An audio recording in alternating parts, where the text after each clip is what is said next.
Imagine a wooden boat. Every year it is sailed out to sea. When it returns, some part of it is damaged and needs to be replaced. Eventually, every single piece is swapped out for something new. Would you say that the boat now, with all its parts replaced, none original, is the same boat as the one we started with all those years ago? This is the paradox of the Ship of Theseus. The answer has been debated for generations. If no part of the ships are the same, then they have to be considered two different entities, right? But they're in the same shape, the materials are the same. Anyone would look at it and say it's the same ship if they didn't know the parts had been replaced. My answer has always been something less tangible. It's not the physical build, but the ship's story that identifies it. The places it sailed, what it went through to become damaged, the people who worked on it, and finally the fact that every single part was replaced. It's that entirely unique story that makes it the Ship of Theseus. The main character of the series I want to discuss today, fittingly titled Ship of Theseus, seems to agree with me. The opening pages of the manga discuss the paradox, with the protagonist, Shin, offering, "What about a human being? Inside the human body, 300 billion cells die every day, with another 300 billion born to take their place. Within a few months, most of a person's cells have been replaced, but we don't consider them a different person as a result. The things that made me what I am today are my experiences, my memories, and my past." End quote. By the end of this manga, the paradox is put to an ultimate devastating test, where the readers, your opinion on this centuries-old thought experiment decides if the ending is one of hope and new beginnings, or a tragedy of immeasurable proportions. Before we can discuss the ending, we need a bit of context. The manga Ship of Theseus has nothing to do with boats. Shin lives as the son of a murderer. In 1989, just before his birth, his father was arrested and sentenced to life in prison for the murder of 21 people. But while he was charged, he never quite seemed guilty. He was a respected policeman, had no motive, and never confessed. By some strange force, Shin is pulled to the past, 1989, 6 months before the murders took place. Now he has the chance to find out what really happened and possibly even prevent it. For this video, I won't be talking about the truth behind the murders at all. Just what happens to Shin, his father, and the future after the story takes place. That's my vague spoiler warning. I'm talking about the ending, but not how we got there. Okay, everyone read it or just don't care? Great. After traveling to the past, Shin discovers his father is innocent. He tells him he's from the future and they work together to prevent the murders from happening. Just when we think it's over, someone launches at Shin's father with a knife. Shin jumps in front of him, gets stabbed instead, and ultimately dies.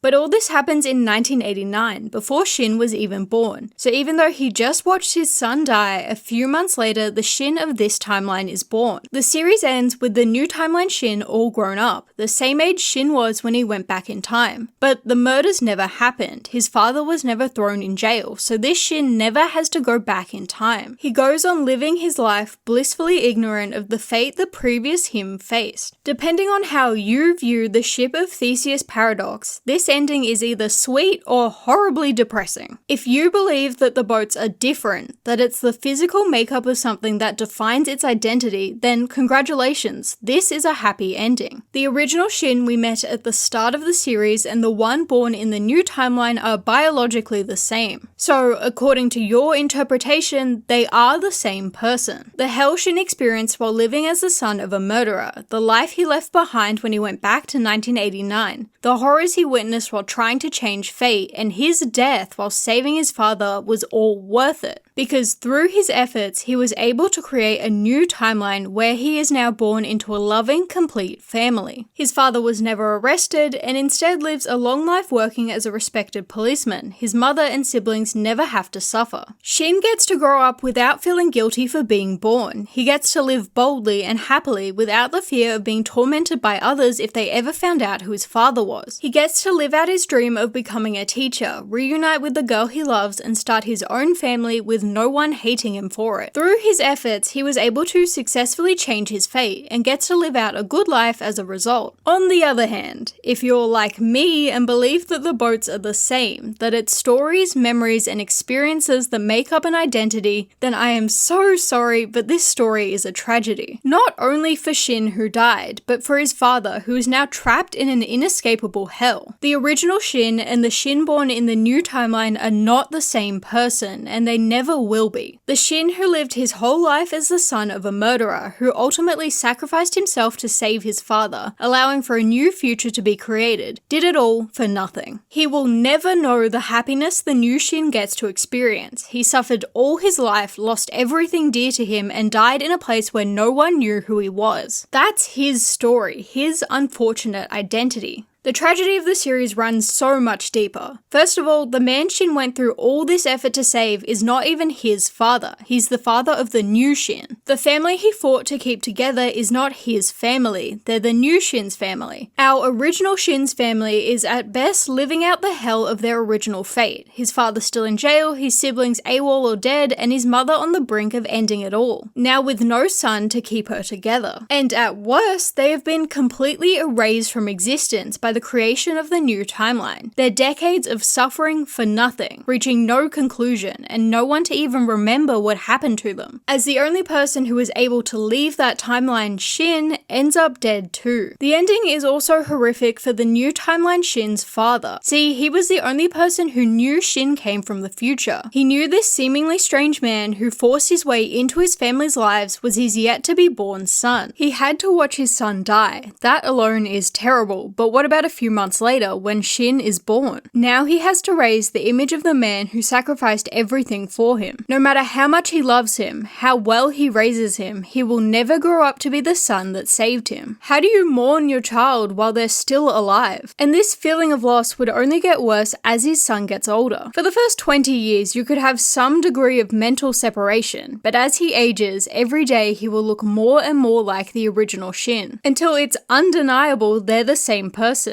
But he can't thank him. He can't ever tell him how grateful he is or repay him, because the Shin he raised is not the son that saved him. He is forced to watch this son grow up happily knowing the suffering he faced in a different timeline, and that he was completely incapable of protecting him. I just can't see this as a happy ending, and the fact that Shin himself wouldn't either makes it so much worse. Like I mentioned at the start of the video, we know Shin's answer to the paradox of the Ship of Theseus. By his own words, the Shin of the new timeline is not him. And despite all his effort and sacrifice, his own story ends in tragedy. I thought the ending to this series was unique, and also I didn't want to wallow in sadness by myself, so I decided to make this video. I'd love to hear what you guys think in the comments. Thank you for your time.